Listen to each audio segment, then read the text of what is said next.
the kind of person Luma was. She was not rich in gold or cattle, no. Her family's hut was small, their clothes were simple, and their meals were often just enough. But Luma had something that money could never buy. She had a heart made of pure kindness. The village was buzzing with excitement that week because Luma was getting married. Her fiancé, Tendai, was a good man from the neighboring village who had fallen deeply in love with her gentle spirit. Women gathered at the riverside to wash clothes and gossip about the wedding. Children ran through the dusty paths shouting joyfully. Even the elders smiled more than usual because weddings in Kafaya were not just ceremonies. They were celebrations of life itself. But not everyone was happy. On the far side of the village, near the big stone house with the painted walls, a woman named Naledi stood by her window watching the preparations. Her lips curved into a slow, wicked smirk. Naledi was everything Luma was not. She was wealthy, proud, and believed the world owed her whatever she desired. Her father had left her land and cattle, and she wore the finest beads in all of Kafaya. But wealth had not given her peace. Instead, it had planted envy deep in her chest like a poisonous seed. You see, Naledi had wanted Tendai for herself. She had tried to catch his attention many times, but his eyes always drifted to Luma. How could a poor girl win what she could not? This question burned inside her day and night. Meanwhile, the village elders gathered under the old baobab tree to discuss the wedding. One of them, a wrinkled man named Baba Chuma, spoke with concern in his voice. "I have seen shadows following this celebration," he said quietly. "Jealousy is a dangerous spirit." In the quiet riverside village of Kafaya, where the waters sang soft songs and the mango trees whispered secrets to the wind, there lived a young woman named Luma. Now, if you have ever met someone whose smile could heal a broken heart, then you would understand the idea in plain sight. But the others laughed softly. "Old man, you worry too much. This is a joyful time. Let us not bring darkness where there is light." Luma herself heard whispers of warning from some of the older women in the village. But she simply smiled and said, "I believe in the goodness of people." If only she knew what was coming. The morning sun found Luma already awake, carrying water from the river for grandmother Nia, who was too old to walk far. This was Luma's way. Before thinking of herself, she thought of others. She had been this way since childhood, when her mother taught her that kindness was the greatest wealth anyone could possess. After helping grandmother Nia, Luma stopped by the home of a sick child named Kofi. She brought him herbs she had gathered from the forest and sat with him, telling stories until he laughed despite his fever. His mother wept with gratitude. "May your wedding be blessed, my daughter," she whispered. Across the village, Naledi watched from behind her curtain, her eyes narrowing. "Look at her," she muttered to herself. "Acting so perfect, so pure. Everyone praises her like she is some kind of angel. But I will show them. I will show them all who Luma really is." That night, Naledi called for her loyal servant, a cunning woman named Cece. Together, they sat in the dim candlelight and began plotting. Their voices were low, their intentions dark. By the time the candle burned out, a wicked plan had been born. 3 days before the wedding, the village women gathered to help Luma prepare. They brought colorful fabrics, strings of beads, and flowers from the forest. Luma's dress was being sewn by the finest seamstress in Kafaya, an old woman named Mama Tula, whose hands had dressed brides for over 40 years. Luma stood still as Mama Tula wrapped the white fabric around her body, pinning it carefully. "You will be the most beautiful bride this village has ever seen," Mama Tula said proudly.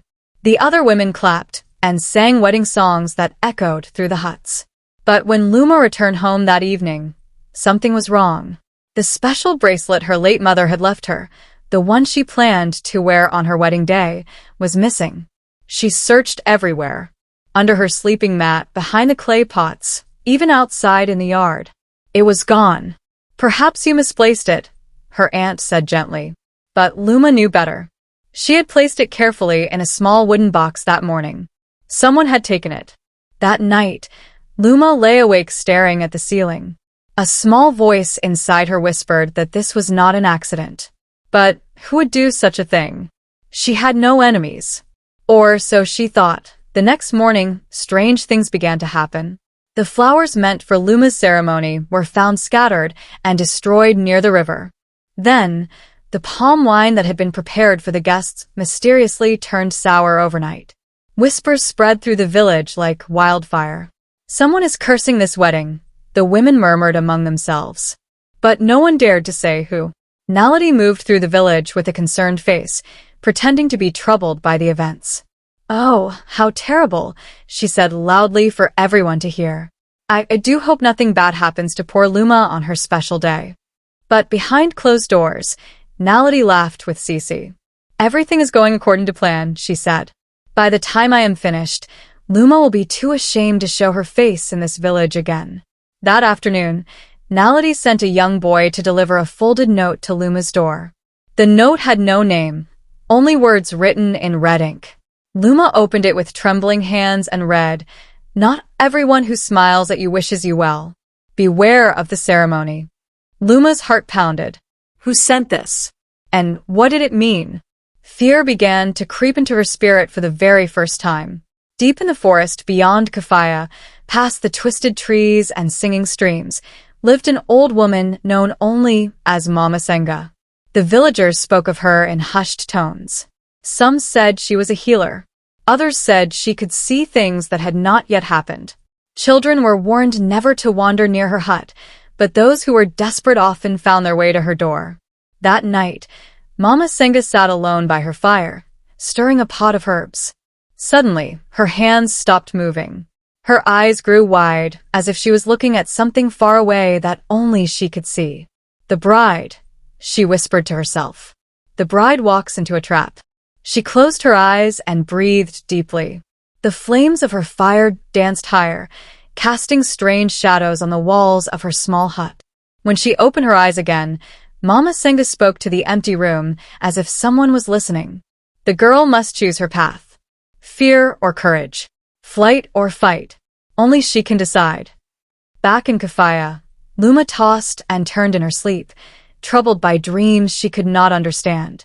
In her dream, an old woman's voice echoed through the darkness. "Trust your heart, child. Trust your heart." To accept might mean disaster.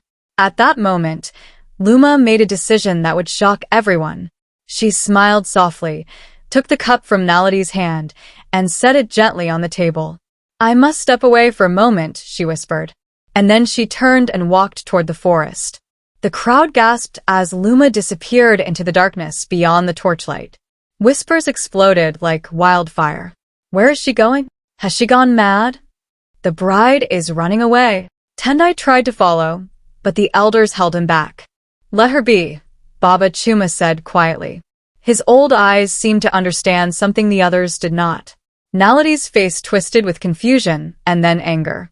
This was not part of her plan. Luma was supposed to drink from the cup, fall ill, and be disgraced before the entire village. Instead, she had simply walked away. "She is a coward," Naledi shouted suddenly, unable to hide her frustration. "She has abandoned her own wedding. What kind of woman does such a thing?" But Grandmother Nia, who had been watching silently, spoke up. "A woman who knows when danger is near. A woman who trusts her heart." The village fell into chaos. Some cursed Luma's name. Others defended her. And somewhere in the dark forest, a young bride in a white gown walked alone under the silver moon, guided only by courage and the memory of her mother's voice saying, "Trust your heart." The forest at night was nothing like the forest by day. Every shadow seemed alive. Every sound made Luma's heart jump. Owls hooted from the trees like warnings. Branches cracked under her feet like bones breaking. But Luma kept walking. She did not know exactly where she was going, only that she could not stay in that village another moment. Not while Naledi's poison waited for her. Not while everyone she loved was being deceived. The path grew narrow and twisted. Thorns tore at her beautiful wedding dress. Mud stained her feet. But she did not stop. Then she heard it. A soft voice floating through the trees like smoke. "This way, child. This way." Luma froze. Was she imagining things? Had fear driven her mad? Do not be afraid, the voice continued. You have walked far enough to find me. Now, let me help you find your way. A small light appeared ahead, glowing warmly through the darkness. Luma walked toward it, her legs trembling but her spirit somehow calm. She pushed through the final curtain of vines and found herself standing before a tiny hut with a fire burning outside. And there, sitting on a wooden stool, was Mama Senga. Mama Senga looked exactly as the village stories described. Ancient and wise, with skin like tree bark and eyes that seemed to hold 1,000 secrets. She wore simple clothes, but around her neck hung beads that glowed faintly in the firelight. Sit, child, she said gently, gesturing to a mat near the fire. You have had a long journey. Luma sat, her body finally releasing the tension it had carried all day. Tears began to fall down her cheeks. I do not know what to do, she whispered. I do not know who to trust. Mama Senga nodded slowly. You trusted yourself. That is the first and most important step. She handed Luma a cup of warm tea that smelled of honey and herbs. Drink. It will calm your spirit. Luma drank gratefully. The warmth spread through her body like a gentle embrace. I saw you in my visions, Mama Senga continued. I saw the bride who would walk alone at midnight. I knew you would come. Luma looked up with wide eyes. You knew? Then you know what Naledi has done. Mama Senga's expression grew serious. I know everything, child. And now, so will you. Mama Senga's voice was steady as she revealed the truth. Naledi has hated you for many years, though you never knew it. She wanted Tendai, yes. But more than that, she wanted what you have. The love of the village. The respect of the elders. The goodness that shines from your spirit. Luma shook her head in disbelief. But I have nothing. My family is poor. We own no land, no cattle. You have everything that matters, Mama Senga replied. And that is what jealousy cannot stand. Naledi could buy anything she wanted, but she could not buy what you were given freely. So she decided to destroy it. The old woman explained Naledi's plan in full. The stolen bracelet was meant to be found in Luma's hut, planted to make her look like a thief. The poison cup would have made Luma violently ill during the ceremony, humiliating her before the entire village. And the foul powder buried near her chair was a curse meant to bring her years of misfortune. She wanted to break you completely, Mama Senga said. Body, spirit, and reputation. Luma felt sick. How could someone hate her so deeply without her ever knowing? But you escaped, Mama Senga continued. And now you have a choice to make. Mama Senga leaned forward, her ancient eyes burning with intensity. You can hide here in the forest and let Naledi win. Let her poison the village against you. Let her marry Tendai, who she will surely pursue now. Let her story become the only truth anyone remembers. Luma's fists clenched at her sides. No. Or, Mama Senga continued with a small smile, you can return to Kafaya and expose her wickedness for all to see. But you must be clever. You must be brave. And you must trust in the goodness that lives inside you. How? Luma asked desperately. How can I prove what she has done? No one will believe me over her. She is wealthy and powerful. Mama Senga reached into a pouch at her side and pulled out a small mirror. This is no ordinary glass. It shows the truth where lies try to hide. When the time is right, hold this before Naledi and ask her to speak honestly. If she lies, the mirror will reveal her deceit to all who watch. Luma took the mirror carefully. It felt warm in her hands, almost alive. Remember, child, Mama Senga said, courage is not the absence of fear. It is walking forward despite it. Before dawn broke, Luma began her journey back to Kafaya. But she did not take the main path. Instead, she circled around through the forest until she reached the edge of the village where the old grain storage huts stood empty. She hid there as the sun rose, watching the village slowly wake. People were still talking about last night. She could hear fragments of conversation floating through the air. The bride has gone mad. Naledi says Luma was always strange. Poor Tendai, humiliated on his wedding day. Luma's heart ached. Naledi was already spreading lies, already turning everyone against her. Then she saw something that made her blood boil. Naledi was walking through the village with Tendai at her side. She was touching his arm, speaking softly to him, pretending to comfort him. And Tendai, confused and heartbroken, was listening. She never loved you, Naledi was saying just loudly enough for others to hear. She was using you all along. Everyone knows it now. Luma wanted to scream. She wanted to run out and expose Naledi at that very moment. But she remembered Mama Senga's words. Be clever. Be brave. Wait for the right moment. So she watched. And she waited. And she planned. As the day went on, Luma carefully gathered evidence. She crept to the ceremonial grounds and retrieved the black cloth bundle she had found the night before. She kept her mother's bracelet and the pouch of cursed powder safely hidden. Then she listened. She heard Cece boasting to another servant about how clever her mistress was. By tomorrow, everyone will forget that poor girl ever existed. And Naledi will have everything she ever wanted. Luma memorized every word. Lies. All lies. Why would I do such a thing? Luma stepped closer. Because you wanted what I had. You wanted Tendai. You wanted the village's love. And when you could not earn it, you decided to steal it. The crowd grew silent. Every eye was on Naledi now. Naledi's face twisted with rage. You have no proof. You are just a poor, jealous girl trying to destroy my reputation. Luma smiled calmly and raised Mama Senga's mirror. Then prove your innocence. Look into this mirror and tell everyone here that you never plotted against me. That you never stole from me. That you never tried to poison me. The crowd murmured in confusion. What was this mirror? What power did it hold? Naledi hesitated. Her confident mask began to crack. I do not need to prove anything to you. If you are innocent, Luma said quietly, then you have nothing to fear. The village elders nodded in agreement. Let her look into the mirror, Baba Chuma said firmly. Let us end this dispute once and for all. Naledi had no choice. With shaking hands, she took the mirror from Luma and stared into its surface. I am innocent, she declared loudly. I have done nothing wrong. But as the words left her lips, the mirror began to glow. And in its reflection, everyone saw not Naledi's face but images of her plotting with Cece, burying the cursed bundle and pouring something into the wedding cup. The truth was finally revealed. 22. Chaos erupted. The villagers shouted in anger and disbelief.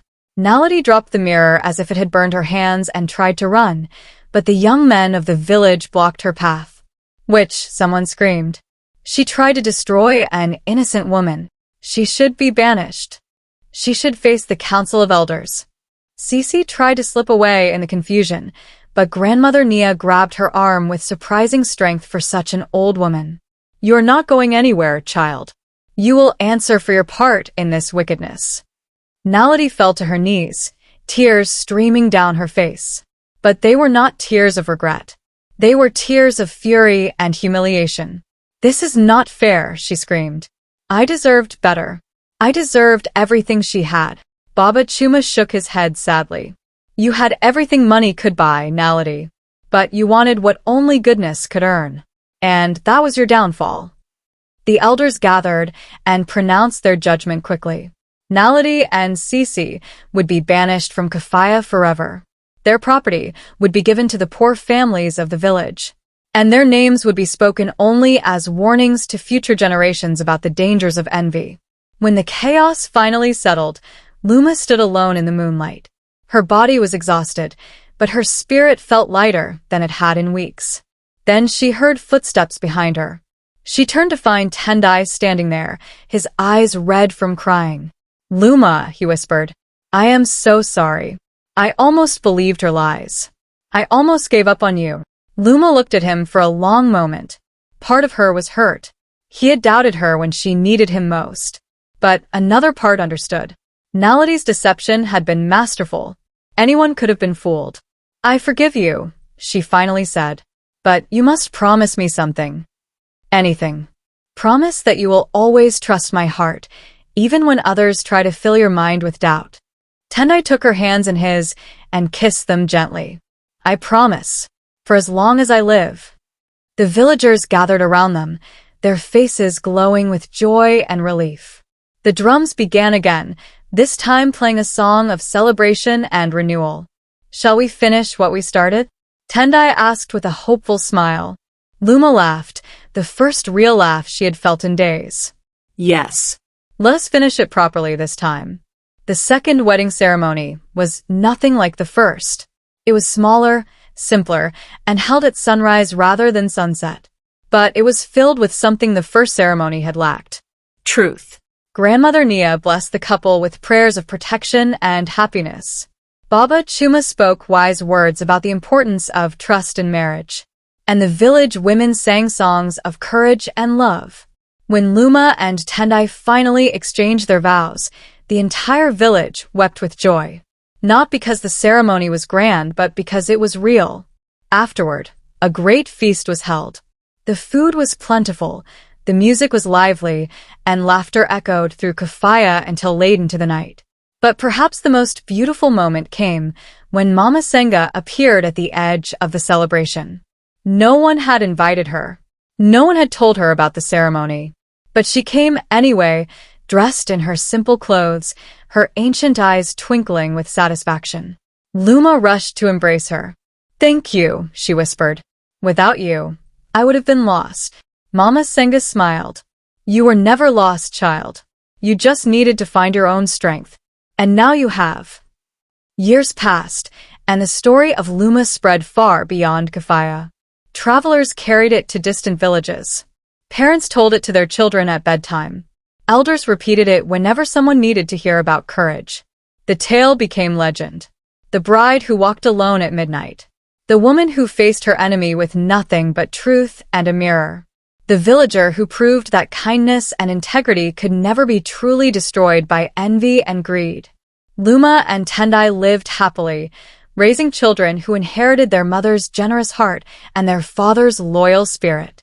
And whenever anyone in Kafaya faced difficulty or doubt, they would visit Luma for advice. She always told them the same thing. Trust your heart. Even when the world tries to make you doubt yourself, even when enemies surround you, even when the path forward is dark, your heart knows the truth. Follow it. And so, dear listener, I leave you with this question. If you were in Luma's shoes, standing at your own ceremony, facing your own betrayal, would you have the courage to walk alone at midnight? Would you trust your heart when everyone else doubted you?